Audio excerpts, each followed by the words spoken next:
ప్రభువా నీకు వందనాలు, పరిశుద్ధుడా నీకు వందనాలు. ఇదిగో యాకోబు దేవా, నీ సన్నిధిని వెదకువారు ఆశీర్వదించబడిన వారు, ఉత్తమమైన దాన్ని ఎన్నుకునేటువంటి వారిగా, వ్యర్థమైన వాటి యందు మేము మనస్సు ఉంచకుండా, కపటమైన ప్రమాణములు చేయకుండా, నిర్దోషమైన చేతులను కలిగినటువంటి వారిగా అయ్యా నీ తట్టు తిరుగుచున్నాం ఆయన.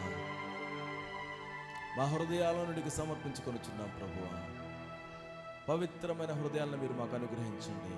నీ చిత్తాన్ని మా యొక్క జీవితాల్లో జరిగించండి. ఇదిగో మా ప్రతి ఆలోచన నుండి యొక్క సన్నిధిలో తీసుకుని వస్తున్నామయ్యా.